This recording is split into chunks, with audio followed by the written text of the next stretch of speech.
कैमटेक Gwalior rail मंत्रालय के अधीन रेलवे में अनुरक्षण तकनीकों और कार्य प्रणाली के उन्नयन के लिए एक केंद्रीकृत बहुविषयक प्रतिष्ठित केंद्र है। यह केंद्र रेलवे के विभिन्न स्थापनाओं, उपकरणों एवं प्रणालियों के रखरखाव के लिए तकनीकी पुस्तकों व मैनुअल इत्यादि प्रकाशित करता है एवं सेमिनार, वेबिनार के माध्यम से प्रशिक्षण भी प्रदान करता है, जिससे सिस्टम की विश्वसनीयता और दक्षता में सुधार करने में तकनीकी स्टाफ को सहायता मिल सके।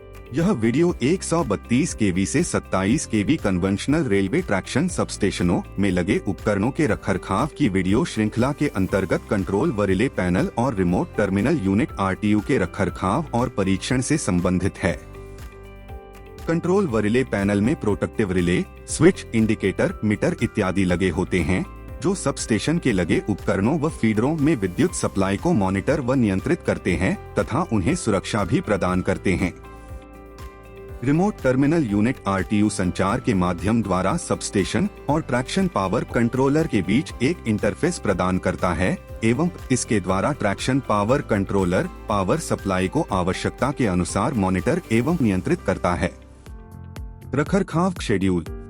कंट्रोल व रिले पैनल का रखरखाव अलग अलग समय अवधि में अलग अलग शेड्यूलों द्वारा किया जाता है। मासिक शेड्यूल, अर्धवार्षिक शेड्यूल, वार्षिक शेड्यूल। मासिक शेड्यूल।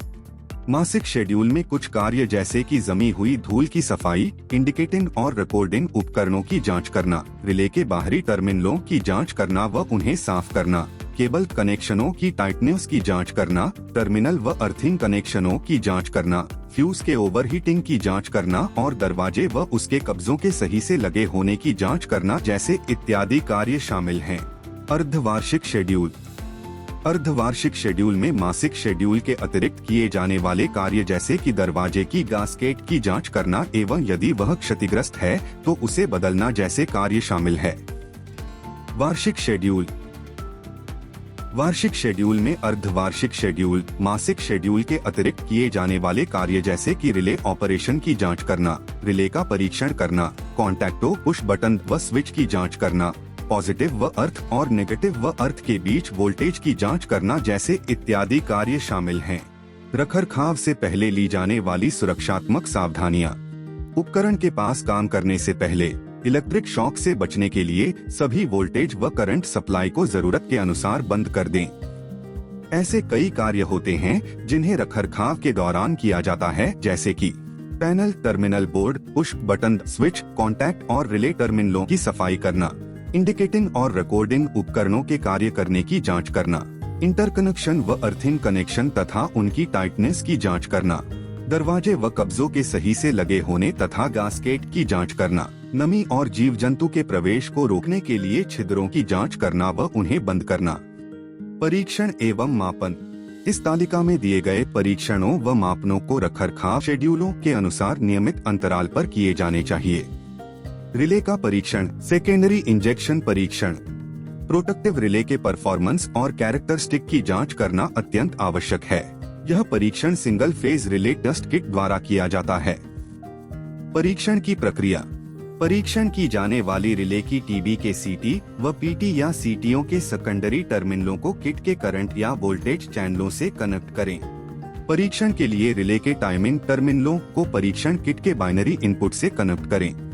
अब टेस्ट किट के अर्थ टर्मिनल को इक्विपमेंट अर्थिंग से जोड़े तथा परीक्षण किट को ईथरनेट कनेक्टिविटी द्वारा उस लैपटॉप से कनेक्ट करें जिसमें परीक्षण सॉफ्टवेयर इंस्टॉल हो। टेस्ट किट से सिंगल फेज 230 वोल्ट की विद्युत सप्लाई को कनेक्ट करें व उसके बाद सप्लाई ऑन करें। लैपटॉप पर सॉफ्टवेयर रन करें और रिले पर किए जाने वाले परीक्षण का चयन कर परीक्षण का विवरण लिखें। अंत में टेस्ट स्टार्ट बटन दबाने से टेस्टिंग शुरू हो जाती है और टेस्ट पूरा होने के बाद परिणाम स्क्रीन पर दिखने लगते हैं। इस परीक्षण डेटा को रिले के परफॉर्मेंस व कैरेक्टरिस्टिक की जांच करने के लिए रिकॉर्ड किया जा सकता है। यदि परिणाम दी गई सीमा के बाहर है तो रिले की पुनः जांच करें एवं यदि रिले दोषपूर्ण है तो उसे बदलें। प्राइमरी इंजेक्शन परीक्षण से पहले ली जाने वाली सुरक्षात्मक सावधानियां।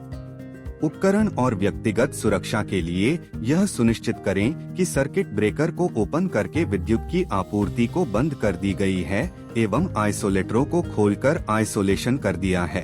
फिर परीक्षण की जाने वाली सीटी के दोनों सिरों पर डिस्चार्ज रॉड लगाएं। इसके बाद सीटी के दोनों HV टर्मिनलों के कनेक्शन खोल दें। सुरक्षा के लिए व्यक्तिगत सुरक्षा उपकरणों जैसे कि विद्युतरोधी जूते, हेलमेट आदि का उपयोग सुनिश्चित करें। परीक्षण करते समय इन सावधानियों का ध्यान रखना चाहिए, जैसे परीक्षण के लिए बिना किसी जॉइंट वाली प्रमाणित लीड का उपयोग करें। परीक्षण को स्वच्छ और शुष्क वातावरण में करें। प्राइमरी इंजेक्शन परीक्षण। यह परीक्षण प्रोटेक्टिव स्कीम के सही फंक्शनिंग व ऑपरेशन को सुनिश्चित करता है। प्राइमरी इंजेक्शन परीक्षण में secondary winding, relay call, trip व अलार्म सर्किट तथा सभी वायरिंग सर्किट शामिल होते हैं। प्राइमरी इंजेक्शन परीक्षण हमेशा रिले के सेकेंडरी इंजेक्शन परीक्षण के बाद किया जाता है। यह परीक्षण आमतौर पर पोर्टेबल करंट ट्रांसफॉर्मर के साथ किया जाता है। परीक्षण की प्रक्रिया। इस परीक्षण को करने के लिए क्लैंप मीटर को सीटी के सेकेंडरी वाइंडिंग लीड में कनेक्ट करें। फिर लोडिंग सीटी की प्राइमरी लीड को सीटी के दोनों प्राइमरी टर्मिनलों से ऐसी केबल द्वारा कनेक्ट करें जो प्रोटेक्शन सिस्टम को ऑपरेट करने के लिए आवश्यक करंट ले जाने में सक्षम हो, एवं क्लैंप मीटर को भी कनेक्ट करें। अब परीक्षण के लिए आवश्यक करंट प्राप्त करने के लिए सिंगल फेज 230 वोल्टेज की AC सप्लाई को वेरिएक से कनेक्ट करें। उसके बाद सभी कनेक्शनों की जांच करें और टेस्टिंग सेटअप से जुड़ी सिंगल फेज की AC सप्लाई को ऑन करें। अब सीटी के प्राइमरी में करंट को इंजेक्ट करें तथा इसे धीरे धीरे प्रोटेक्शन स्कीम के सेटिंग करंट तक बढ़ाएं और कंट्रोल व रिले पैनल पर जांच करें कि प्रोटेक्शन स्कीम ऑपरेट हुई या नहीं।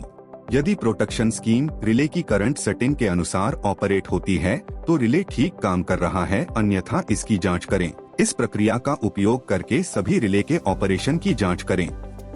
डीसी लीकेज वोल्टेज का मापन। यह मापन डीसी लीकेज के बारे में जानकारी प्रदान करता है। डीसी लीकेज केबल के इंसुलेशन के खराब होने या केबल के कटने के कारण हो सकता है। डीसी के लीकेज के कारण असंतुलित वोल्टेज एवं डीसी सप्लाई का फेलियर हो सकता है तथा कंट्रोल व रिले पैनल या ब्रेकर की डीसी सप्लाई के फेलियर होने का मतलब है कि फॉल्ट की स्थिति में ब्रेकर व रिले काम नहीं करेंगे। परीक्षण की प्रक्रिया। यहाँ हम कंट्रोल व रिले पैनल में पॉजिटिव डीसी सप्लाई व अर्थिंग और नेगेटिव डीसी सप्लाई व अर्थिंग के मध्य वोल्टेज का मापन कर रहे हैं। पहले मल्टीमीटर में वोल्टेज स्केल का चयन करें। मल्टीमीटर के वोल्टेज टर्मिनल को पॉजिटिव डीसी सप्लाई टर्मिनल के एक टर्मिनल से कनेक्ट करें और कॉमन टर्मिनल को पैनल के अर्थिंग टर्मिनल से कनेक्ट करें। अंत में मल्टीमीटर कंट्रोल व रिले पैनल में डीसी सप्लाई की वैल्यू को दर्शाता है। इसी प्रक्रिया द्वारा नेगेटिव डीसी सप्लाई व अर्थिंग के बीच वोल्टेज को मापें। इन दोनों डीसी वोल्टेज यानी पॉजिटिव डीसी सप्लाई व अर्थिंग और नेगेटिव डीसी सप्लाई व अर्थिंग की वैल्यू को रिकॉर्ड करें। अब यदि दोनों वोल्टेज 0 आते हैं तो कोई भी डीसी लीकेज नहीं है, लेकिन यदि दोनों वोल्टेज 0 नहीं आते हैं तो इसका मतलब है कि डीसी सप्लाई की केबल या लीड क्षतिग्रस्त है। इसलिए डीसी लीकेज का पता लगाएं व उसे ठीक करें।